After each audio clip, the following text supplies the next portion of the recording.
ሌሎችም ጉዳዮች ማንሳት እንችላለን።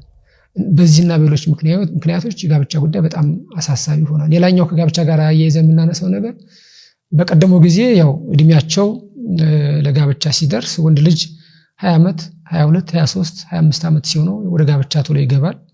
ብዙ አማራጮችም ስላሉ ሴቶች ልጆችም ከ15 ዓመት ጀምሮ ወደ ጋብቻ ይገባሉ። አሁን ባለው ሁኔታ ግን በተጠኑ ጥናቶች ከ25 እስከ 35% የሚሆኑ እድሜያቸው ከ25 እስከ 35 የሚሆኑ ወጣቶች ጋብቻ ቶሎ አይጀምሩም፣ ይዘገያሉ። ብዙ ምክንያቶች ሊኖሩ ይችላሉ። ኢኮኖሚያዊ ምክንያቶች ሊኖሩ ይችላሉ።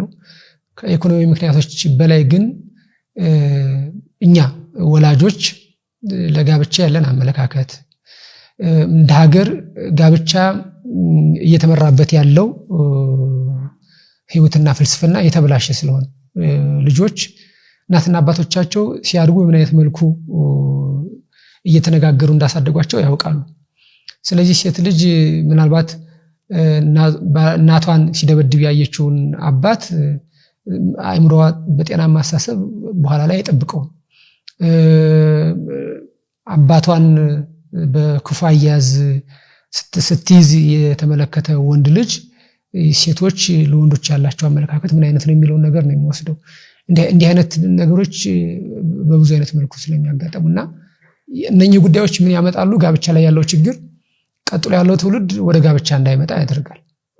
ኢኮኖሚ ምክንያቶች እንዳሉ ሆነው ስለ ጋብቻ ያለው አመለካከት ብዙዎቻችን ምንድነው እስር ቤት አይደለም፣ እስር ቤት ወይም ደግሞ ሴቶች እንዲህ ናቸው ወንዶች እንዲህ ናቸው ብለን ነው የምናስበው። ሁላችንም የምናየው ነገር ስለሆነ ማለት ነው። እና ጋብቻ እንዲህ አይነት ውስብስብ የሆነ ነገር ችግሮች ይዞ መጥቷል። ከሁሉ በላይ ደግሞ አስከፊው ነገር በዚህኛው በኩል የተቀደሰውን ጋብቻ ለመያዝ ይቸገራሉ። በዚህኛው በኩል ደግሞ ቅድም እንዳልነው በሶሻል ሚዲያ በአቻ ግፊትም ወደ ሌላ ህይወት ይገባሉ፣ ወደ ሰዶማዊነት ይገባሉ፣ ወደ ግብረ አውናን ይገባሉ። ሰው ራሳቸውን በራሳቸው ወደ ማርካት ሌሎችን ጉዳዮች እየተሳቡ ይላሉ። እዚህ ጋር ስሜታቸውን በዚህኛው በተፈቀደው ህግ ለማስተናገድ ካልቻሉ ወደ አልተፈቀደው ህግ ይሄዳሉ ማለት ነው። ስለዚህ ጋብቻው ውስብስብ የሆነና ብዙ ችግሮችን ይዞ የመጣው በዚህ ምክንያት ነው። ለዚህ ነው ጥናቱን እንድናጠና ያስገደደ ምክንያት ማለት ነው። እስኪ እዚሁ ላይ ደግሞ ከጋብቻ ከመግባታቸው በፊት ግንኙነት ማድረግ የሚያደርጉ አዳጊዎችን ብላቸው ወይም ቲኔጅ የምንለው እድሜ ውስጥ ያሉ ማለት ነው፣ እነሱም እየጨመሩ መጥተዋል ብሎ በቁጥር የተደገፈ ነገር አለው። እውነት ነው። 98% አካባቢ እድሜያቸው ከ18 ዓመት በታች የሆኑ ከ12 ዓመት እስከ 18 ዓመት የሚሆኑ ወጣቶች WHO የሚያጠናው ጥናት ሪፖርት ነው፣ UNDP የሚያወጣው ሪፖርት ነው። ፍላጎት አላቸው፣ ጾታዊ ፍላጎት አላቸው። ከዚያ ውስጥ ወደ 52% አካባቢ የሚሆኑት ግንኙነት አድርገዋል፣ እድሜያቸው ከ18 ዓመት በታች ሆነው ማለት ነው። በጣም የሚገርመው ደግሞ ወደ 48% አካባቢ የሚሆኑት ደግሞ ከአንድ በላይ ከአንድ ሰው ጋር ግንኙነት አድርገው አለሳካ ሲላቸው ደግሞ ከሌላ በኩል አድርገዋል። ያ ማለት ገና ሃይስኩል አልጨረሱም፣ ገና ወጣቶች ናቸው። በእናት አባቶቻቸው እቅፍ ላይ ነው ያሉት።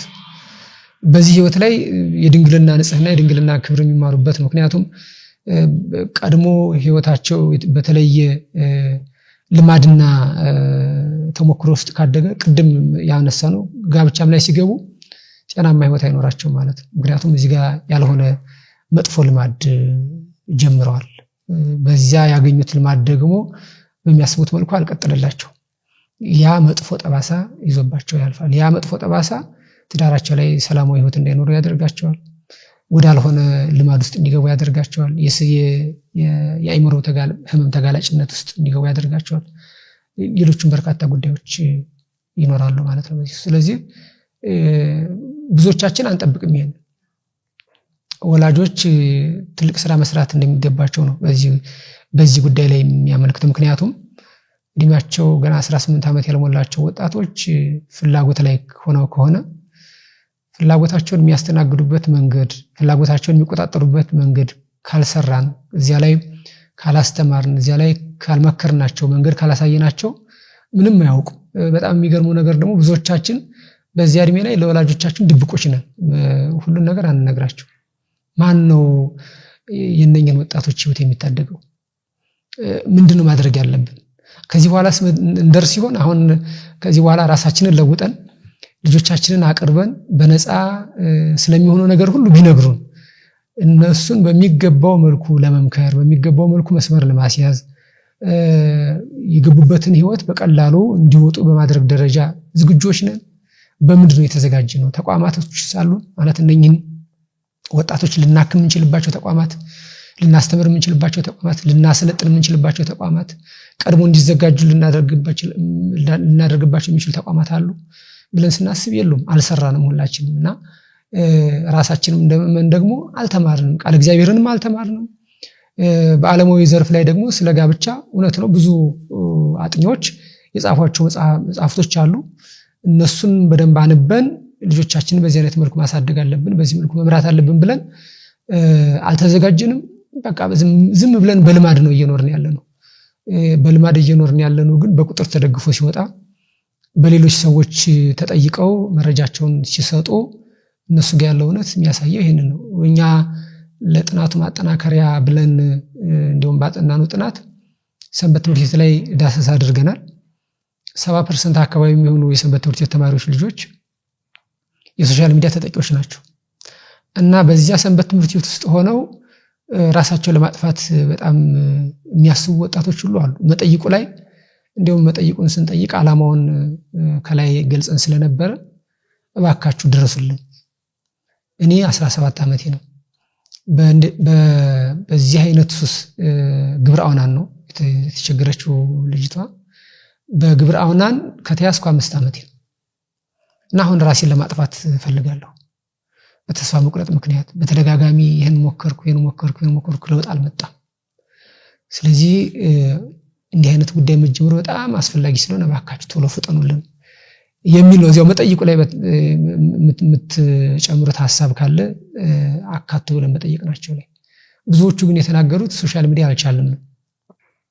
ሶሻል ሚዲያ ምክንያት ትምህርት ውጤታማ እንዳልሆኑ፣ የሰንበት ትምህርት ቤት ኮርሶችን በአግባቡ መከታተል እንዳልቻሉ፣ ከዚያም በላይ ደግሞ ስርዓተ ቤተክርስቲያን ባለው አገልግሎት ላይ ባለው ሱታፌ ላይ እጅግ በጣም እየተፈተኑ እንደሆነ ነው መረጃ የሰጠው።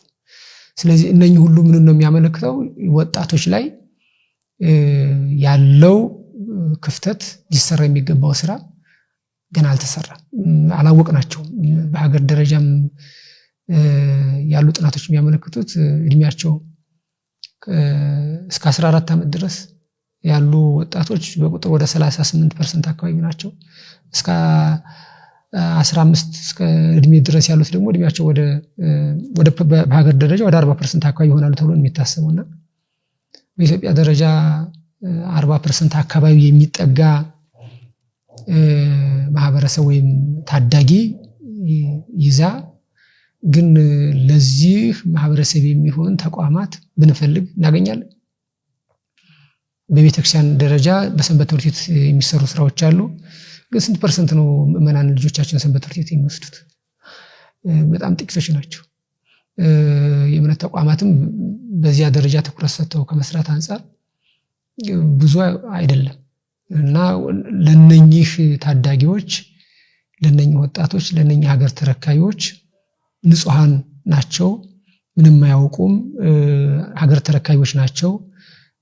እውቀታቸው ወደፊት ለሀገር፣ ለህዝብ፣ ለዓለም መትረፍ አለበት። ጊዜያቸውን በአግባቡ ተጠቅመው ለህይወታቸው የሚጠቅማቸውን ነገር ማግኘት መቻል አለባቸው። በኢኮኖሚ ራሳቸው መቻል አለባቸው። ቅድም እንዳሉ ሌሎች ብዙ ህይወቶች አሏቸው፣ ብዙ ምዕራፎች አሏቸው። ሌሎች ሀገራት አደጉ ተለወጡ ብለን የምናስበው እኮ በወጣቱ ኃይል ነው። ስለዚህ ወጣቱን የምንጠብቅበት እድላችን እና ተቋሞቻችን በአግባቡ ካልተሰሩና ካልተስተካከሉ ለውጥ አይመጣም። በተለይ በሃይ ስኩል ደረጃ በትምህርት ቤቶች ያለው የሚያመለክተው መረጃ ቅድም እንደነገርኩሽ በተጣናው ጥናት ላይ ወደ 46% አካባቢ የሚሆኑ የሃይ ስኩል ተማሪዎች ናቸው በዚህ በሱስ ተጠቂነት ውስጥ የሚገኙት እና ከዩኒቨርሲቲ ተማሪዎች ይልቅ የሃይ ስኩል ተማሪዎች በሶሻል ሚዲያ በንጥረ ነገር ሱስም በተለይ በጫትና በአልኮል ተጠቂዎች ናቸው። ስለዚህ ትምህርት ቤቶቻችን የመንግስትም የግልም ተቋማት ከዚህ አንጻር ምን ግንዛቤ እየሰጡ ነው ያሉት? ለወላጆች ምን አይነት ግንዛቤ ነው እየሰጡ ያሉት? ለልጆቻቸው ምን አይነት ግንዛቤ ነው እየሰጡ ያሉት? ልጆቻቸውንስ ጠዋት ማታ ወጥተው ሲገቡ እንዴት ነው የሚለዩዋቸው ወላጆች የሚለው ነገር በጣም አሳሳቢ ነው። ትምህርት ቤቶችም በዚያው ልክ ከዚህ ከፍቺ ጋር ተያይዞ ከሶሻል ሚዲያ ጋር ተያይዞ ቅድም ስናነሳ በትክክል ያው በሶሻል ሚዲያ ላይ ትኩረታቸውን አድርገው ወይም የሶሻል ሚዲያ ሱስ ተጠቂ ከሆኑት ወጣቶች መካከል በሶሻል ሚዲያ ላይ የሚያዩት ምንድነው ተብሎ ተጠይቀው ፖርኖግራፊ የሚያዩ በጣም ብዙ አሉ። በዚያ የሚተላለፈው ደግሞ ምንድነው ይታወቃል። ስለዚህ ወጣቶች ያንን ሲያዩ ምንድነው ብለው የሚያስቡት እኛስ ብንሞክረው ነው የሚሉት። ምክንያቱም ሁሉን ነገር በቀላሉ እዚያ ማግኘት ስለሚችሉ። ለዚህ ነው የሶሻል ሚዲያ ተጠቂነት እንደቀላሉ መታየት የለበትም። ከሞባይል ከቴሌቪዥን ያለፈ ነው። ከቴሌቪዥንና ከሞባይል ያለፈ ነው። እንደቀላሉ በቃ ኢንተርኔት እያየ ነው ብለን በመናልፈው አይደለም የምንለው ለዚህ ነው። ስለዚህ በዚያ በኩል ያለው የሶሻል ሚዲያ ተጠቂነት፣ የጫት ቃሚነት፣ ሰዎች ራሳቸውን የሚስቱባቸው ከዚያ በላይ ደግሞ እነኛ አነቃቂ መድኃኒቶች የሚጠቀሙ ወጣቶች እየበዙ ሲሄዱ በዚህ በኩል ይሄኛው የተሳሳተ ወይም ደግሞ በሕግ እግዚአብሔርም የተወገዘና ዓለም የተቀጣበት ህይወት የማይሆንበት ምክንያት ምንም የለም። እንደው ዝም ብለን ያኛው እሺ እንቀበለው ሶሻል ሚዲያ በዚህ ያክል ድረስ ተጠቂነን እዚህኛው ላይ ግን አይደለንም ብለን ብናልፈው ምንም የሚያመጣው ነገር ቢያንስ ይዘቱ ጥሩ ነው ማለት ነው የሚያዩት እንላለን። ውጤቱን የምናየው በዚህ መረጃ ነው። እውነት ነው። ስለዚህ ከዚያ ደረጃ ነውና ግብረ ሰዶማዊነት ኢትዮጵያ ውስጥ እንግዲህ ቁጥሩ ይጨምር ይቀንስ የሚለው እንዳለ ሆኖ ግን በትክክል አለ። ችግሩ በጣም ሰፊ ነው። ግን የችግሩን ስፋት የምንረዳው ከመንስኤው ነው። ቅድም ካልነው ነው። ከዚህ ለሱስ ተጋላጭ ሆኖ ማህበረሰብ ስናስበው ቁጥሩን ከዚያ ቀጥሎ ደግሞ የማያገባው ትውልድ ደግሞ ጋብቻ ላይ ያለው ችግር ደግሞ ጋብቻ በራሱ ሳቢ ያለመሆኑ፣ ጋብቻ ላይ ስራዎች አለመሰራታቸው፣ በጋብቻ ህይወት ውስጥ ደግሞ ተተኪው ወጣቱ ትውልድ እያየው ያደገው ነገር እና ስለ ጋብቻ ያለው አመለካከት ጋብቻ እንዲጸየፍና ለሌላ መጠቀሚያ ሆኖ ተዘጋጅቶ እንዲቀመጥ ያደርገዋል ማለት ነውና ማህበራዊ ቀውሶቹ እንዲህ ነው ተያይዘው ተደጋግፈው የሚመጡት ማለት ነው። የግብረ ሰዶማዊነቱን ብዙ ጊዜ እንፈራዋለን፣ ለማውራት አንጋፈጠውም። አንድ የሆነ ጊዜ ላይ በማህበራዊ ሚዲያ እንትና እኮ እንደዚህ ነው እንትና የሆኑ ፎቶዎች ይወጣሉ፣ የሆነ ነገር ይደረጋል፣ የት እንደገቡ ሳይታወቅ ተለባብሰው ይቀራሉና በዚህ ደረጃ ገፍተው መምጣቱ እኔ አንደኛው አስደንጋጭ ያልኩበትም የምንዋራውን ጉዳይ በዚህ ደረጃ መምጣቱ ገርሞኛል። በሌላ አካሄድ ክሮስ ቼክ ለማድረግ ወይ ደግሞ ለማረጋገጥ የተካሄደበት ርቀት ካለ ክሮስ ቼክ ለማድረግ አልሄድንም። ምክንያቱም አንችልም እናድርግ ብለን ብንልም በጣም አስከፊውና አስቸጋሪው ነገር በኢትዮጵያ ደረጃ በሕግ የተከለከለ ነው። ወንጀል ነው። ፖሊስም ቅድም በነገርኩሽ በሃይማኖት ተቋማት የተገኙበት ተብሎ የተባለው ልጆቹ ወደዚያው ነው ይዟቸው ምርመራ የጀመረው ማለት ነው። እነማን ናቸው ስንት ናቸው የሚለውን ለማጣራት ማለት ነው። እሱ እንዳለ ሆኖ ግን ቁጥሩ የዓለም አቀፍ ተቋሙም ራሱ በትክክል አይገልጥም የት ቦታ ነው ምናምን ብሎ ማለት ነው። የሚያስረዳበት መንገድ በሌላ መንገድ ነው። በጣም የሚገርመው እኮ ሰው አለማስተዋሉና እንደው አለመረዳቱ እንጂ በሆሞሴክሹዋሊቲ ህግ እኮ ማለት እኮ ዓለም ትጥፋ ማለት እኮ ነው። ምክንያቱም ወንድ ከወንድ ጋር ተጋብቶ ዘር አይተካም፣ ሴት ከሴት ጋር ተጋብታ ዘር አይተካም። ስለዚህ ዓለም ሆሞሴክሹዋሊቲን ፈቀደ፣ እሺ እንቀበለው ብለን ብናስብ ይቅር ይበለንና ሁሉም ሰው ወንድ ከወንድ ጋር ዓለም በሙሉ ሴት ከሴት ጋር ቢጋባ እኮ በቃ ዓለም እዚህኛው ትውልድ ላይ ታቆማለች ማለት ነው። ትውልዱ እንዴት ነው ይህንን አርቆ ማሰብ ማይችለው? የዚህን ህግ አወጥተው እንዲፈጸም የሚያደርጉ ሀገራት በእውነት ይሄ ነገር እንዲሆን ይፈልጋሉ? የትኛውም ያደጉ ሀገራት ሆሞሴክሹዋሊቲ እንዲስፋፋ የሚፈልጉ ሀገራት እንዲስፋፋ ብቻ አይደለም ደግሞ በህግም በኢኮኖሚም ጫና እያደረጉ በሀገራት ላይ እንዲፈጸም የሚያደርጉ ሀገራት ውጤቱን ይሄንን አተውት ነው ሳይመረምሩት ቀርተ ነው ብለን ካለን አይደለም፣ ያውቃሉ። ምክንያቱም ይህንን ሳይንሱ የሚያረጋግጥላቸዋል። ወንድ ከወንድ ጋር ተጋብቶ ዘር አይተካም። ስለዚህ ወንድ ከወንድ ጋር እንዲጋባ በሌሎች ሀገሮች ላይ ህግ አድርገው አሁን የኢትዮጵያን ሕግ አለማድረጉ እንደ ጨቋኝነት የሰው መብት እንደ መርገጥ አድርገው ነው የሚወስዱት። ሌሎች ሀገራትም ያልተቀበሉ ራሽያ ለምሳሌ አልተቀበሉትም በወንጀል። ሌሎችም ሀገራት ያልተቀበሉ ሀገራትን አለመቀበላቸውን የሰዎች መብት እንደ መርገጥ አድርገው ነው እነኛ ሀገራት የሚወስዱት ማለት ነው። ግን እነኛ ተመልሰው መጠየቅ ያለባቸው የሰው ልጅ ወይም ትውልድ እስከ መቼ ድረስ ነው እንዲኖር የሚፈልጉት? ያ ከሆነ ለምን ስልጣኔስ እድገትስ ለትውልድስ መስራትን አስፈልጋቸው? እዚያ ውስጥ የምንወስደው ውስብስብ የሆነ ነገር አለ። እነሱ ለኛ የሚሰጡን ነገር እነሱ ደግሞ በስተጀርባ ደግሞ የሚያስቡትና የሚያዘጋጁት ነገር ገና አልደረስንበትም። ቅድም ያልነው የኛ ወጣቶች በዚህ በሶሻል ሚዲያና እነሱ በሚያመጡልን በኢንተርኔቱ በፌስቡክ እንጨቃጨቃለን። እነሱ ደግሞ ለኛ የሚሆን ስራ ደግሞ ይሰራሉ፣ ራሳቸው የሚያስቀጥሉበትን ሌሎች ጉዳዮች እና ሪፖርቱ ከሌላ ክሮስ ቼክ ለማድረግ አያስችልም። ለምን በድብቅ ስለሆነ የሚሰራው የሚለውን ለማምጣት ነው። ግን በተዘዋዋሪ ግን በሌሎች ሀገራት ላይ የወጡ ሪፖርቶች አሉ። ባልተከለከሉ ሀገራት ላይ ወይም ደግሞ በተቀበሏቸው ሀገራት ላይ ገብቶ ማፑን ማየት ይችላል። ፓው ሪሰርች ያወጣውን ዳታ መመልከት ይችላል። ማንም ሰው ገብቶ ማየት ይችላል የትኞቹ ሀገራት ላይ ስንት ፐርሰንት ሆሞሴክሹዋል እንደሆነ ማለት ነው። እና በዚህ ደረጃ ከባድ ነው። እሺ እንቀጥል።